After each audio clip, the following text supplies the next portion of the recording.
There were nearly 2.5 million migrant encounters at our southern border in 2022. However, one poll found that most Americans underestimate the number of migrant encounters by a factor of 10. I kid you not. Biden is now considering reinstituting some of the Trump-era policies, including the stay in Mexico policy and arresting families.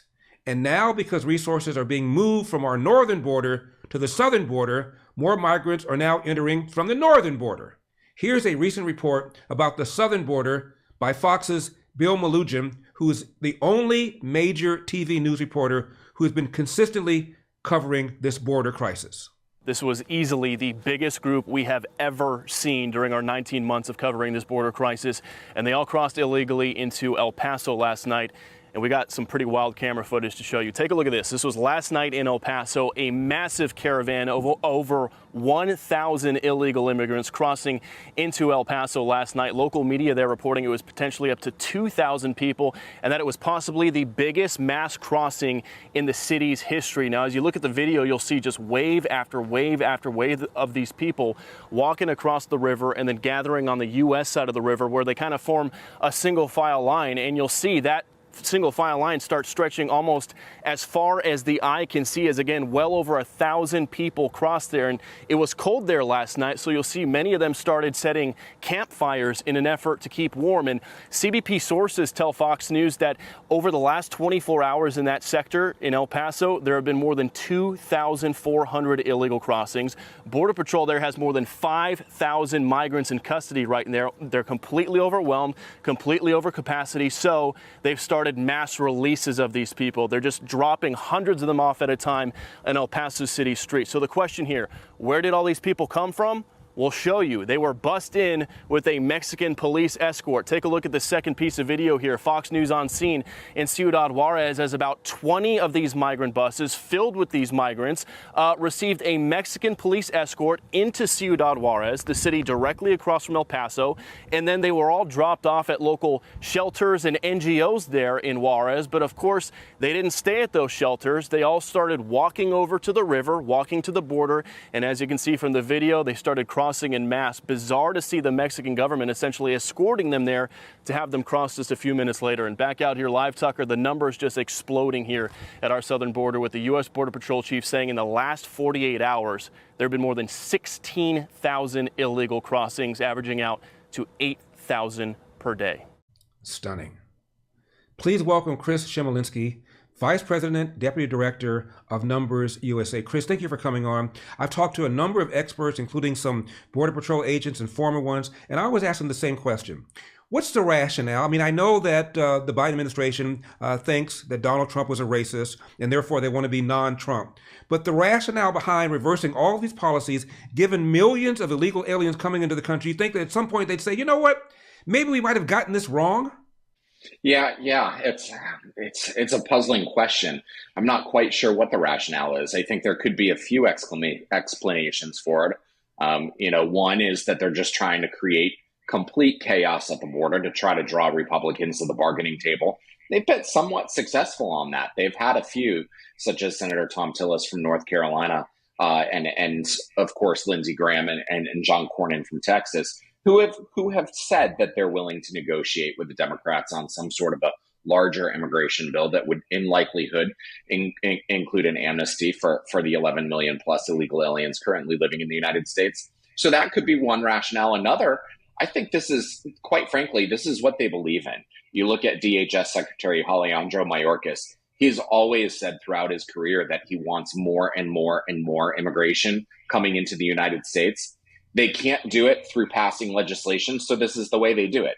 They loosen border controls, and they just allow people who cross the border illegally to stay here.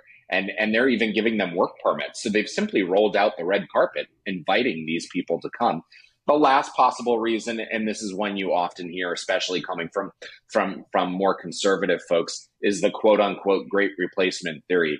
Democrats have often accused Republicans of that motivation. But it's this whole idea that you're bringing in more Democratic voters, since these people that are coming in illegally will, in all likelihood, vote Democrat if they ever receive citizenship here in the U.S.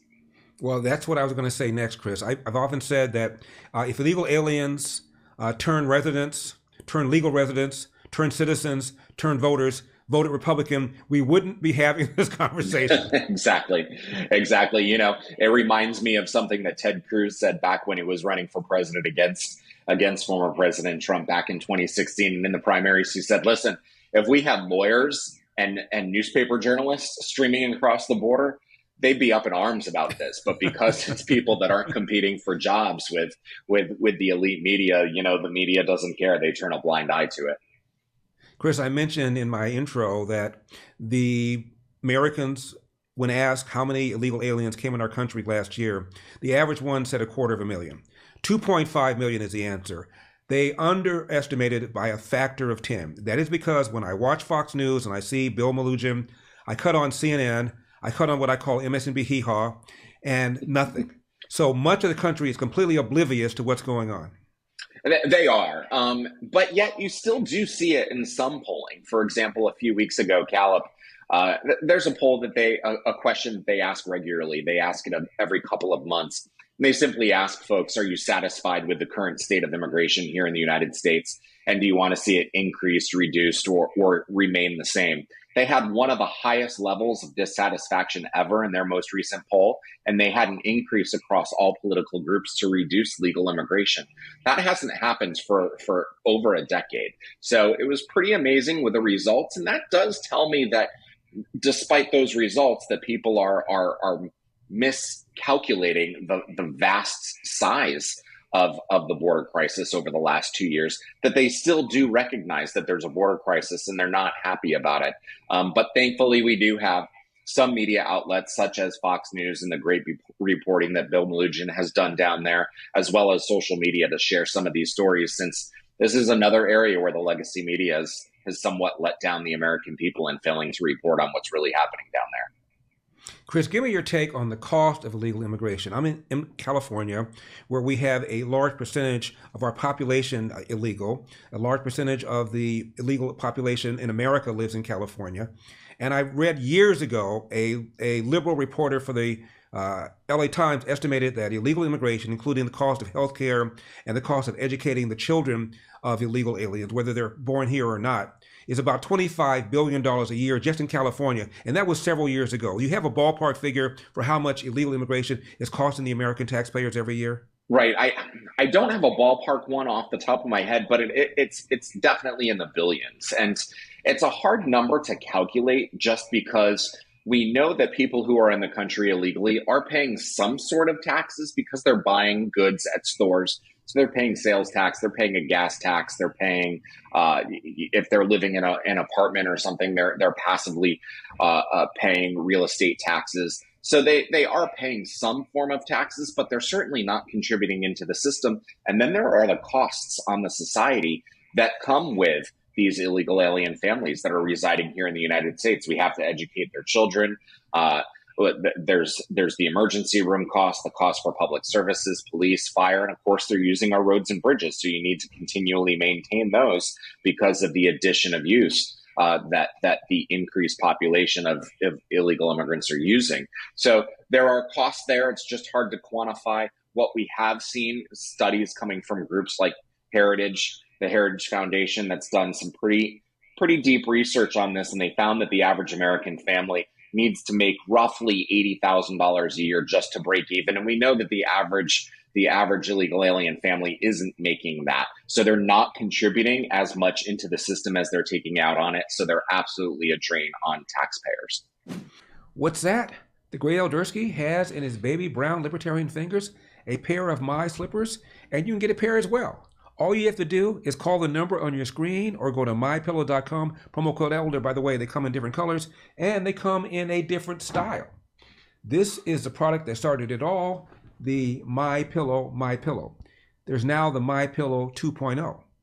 Never have you slept on anything more comfortable. All you have to do is call the number on your screen or go to MyPillow.com, promo code ELDER. And by the way, there are over 100 products. This is the 6-pack towels that work, meaning towels that are actually absorbent. They absorb the water.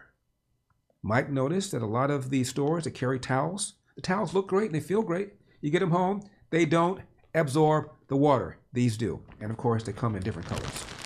Finally, here is the Giza Dream Bed Sheet by MyPillow. Giza is an area in Egypt where the finest cotton in the world can be found.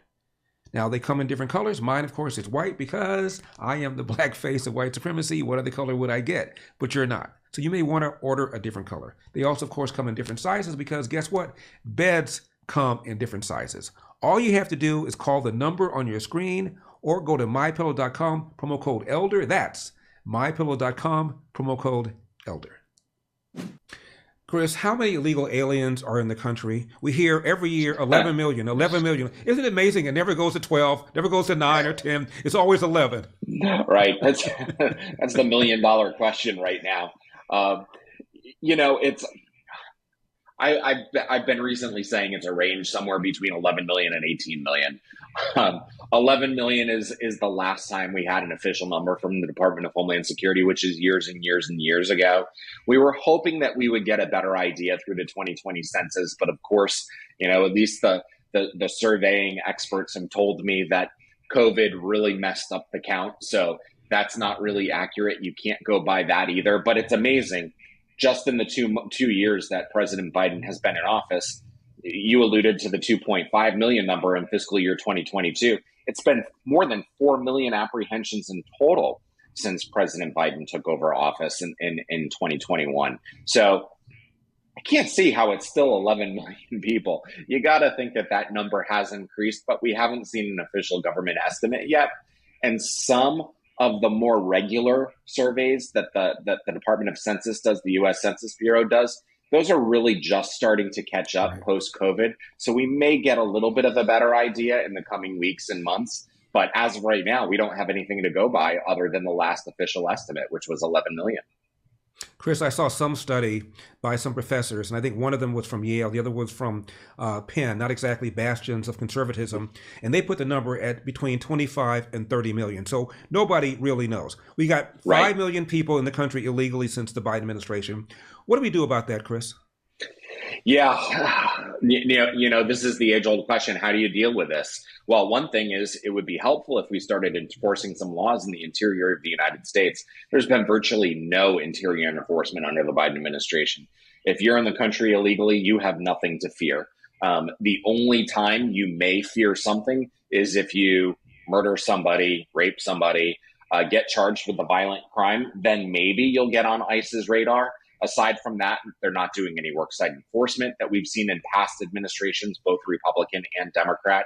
And again, there's no interior enforcement of non-worksite enforcement stuff, which we also saw in past both Republican and Democratic administrations. So you need to at least enforce the law. If you're not going to enforce the interior immigration laws, then you're just going to simply encourage more people to come illegally because they know they're never going to get removed. But the number has risen to incredibly high levels inside the interior now.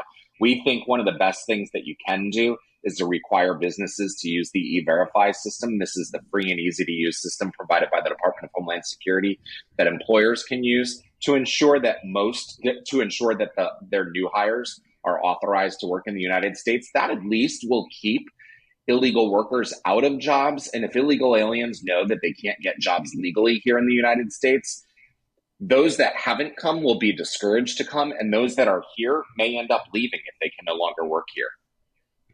Do you support a guest worker program, at least for some industries like farming? I think we could. Farming's the tough one. We already have a very large guest worker program for the farming industry. The H-2A program provides an unlimited number of guest worker visas for farmers to rely on. Unfortunately, a lot of farmers across the country aren't using them, but we have seen H-2A usage go up and up over the last several years.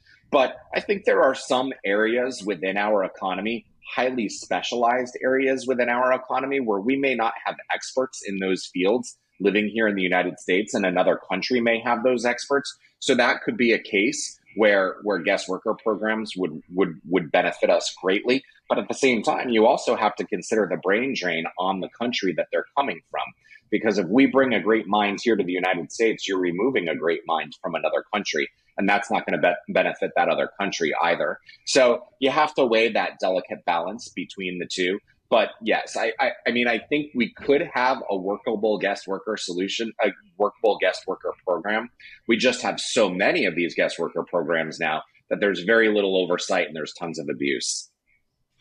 Border Patrol agents tell me, Chris, that you cannot come through our southern border without paying the cartels, that they have complete and total control of the borders. What do we do about that? Yeah, the Biden administration's answer to it has been to create an iPhone app so that people can register to cross the border. The people who would ordinarily cross the border illegally can register for an appointment at a port of entry on a phone app. So they're going to take the job of the smugglers, I guess. But I think the best way you can do it is to simply discourage people from coming. You know, President Trump's Remain in Mexico program did just that. It said that if you cross the border illegally, even if you claim asylum here in the United States, we're going to send you back to the country that you entered from, which in most cases is Mexico. We're going to send you back there and we're going to make you sit and wait there until your court date appears. Well, what happened? People stopped coming because once you took away that their ability to stay and work here in the United States, even if they crossed the border illegally, they started to weigh the risk reward. And they realized the reward wasn't worth the risk. They didn't want to stay in Mexico for 4 or 5, 6 years for their court date to come up. So people stopped coming. I think that's what we need to do. We need to discourage people from coming, and just to have, you know, VP Harris and Secretary Mayorkas saying, don't come. That's not going to discourage people. You have to discourage people through your policies. Let's talk fentanyl. I hear there's enough now that's come in to kill every man, woman, and child in America many times over. I've heard different things about how it comes in. Some people tell me that most of it comes in through legal ports of entry. Others have told me most of it's coming through illegally through our southern border. What's the truth? Yeah, you know, the government will tell you, at least the Biden administration will tell you, that most of it is coming in through ports of entry and we're catching most of it. Well, that's because that's the fentanyl that we know about. What about the fentanyl that we don't know about? And one of the statistics that I look at is, you know, in the last fiscal year, we had about 610,000 gotaways, according to the Border Patrol. Those are illegal border crossings that the Border Patrol knows happened, but they weren't able to apprehend them. Those individuals, they triggered cameras or sensors, or they tracked their footsteps throughout the desert. So they knew they crossed, they just weren't able to catch them. I bet some of them were probably carrying fentanyl and other dangerous drugs. So that's the thing. We don't know how much is coming in through illegal immigration because we have such a large number of gotaways. That's why it's so important for any administration, whether it's the Biden administration or the Trump administration or any future administration, to have control of the border, to be able to apprehend and detain everybody who comes across the border so we have full awareness. Right now, we don't have full awareness. I've always been confused, Chris, about how you count a got away if he or she got away. My last question, though, your organization sometimes has been described as an anti-immigrant organization, to which Chris Chemerinsky says what? Yeah, we're a pro-immigration group. We just support immigration with limits. We don't support illegal immigration. We are trying to stop illegal immigration. You could call us anti-illegal immigration. But when it comes to legal immigration, we're in favor of it.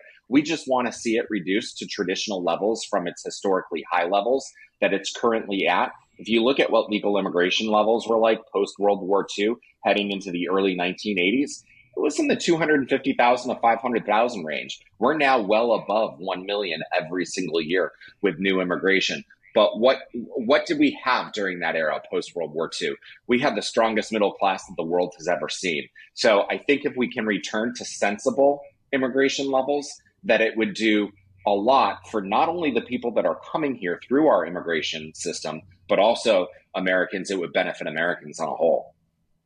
Chris Chemerinsky, Numbers USA. Chris, thank you for your time. Appreciate it. Thank you. When we come back, previously unseen footage of the so-called January 6th insurrection puts the alleged insurrection in a brand new light. Now, I know you love the show, so please hit that like button and hit that subscribe button, and then scroll down and get on our mailing list to make sure you don't miss any of our videos. and you'll see the round little donate button. That means donate. Hit that, throw a little something in the tip jar to make sure we can still giving you great hard-hitting programming. Finally, LarryWithEpoch.com, EPOCH, LarryWithEpoch.com. I'm Larry Elder, and this has been The Larry Elder Show with Epoch Times. We've got a country to save. I'll see you next time.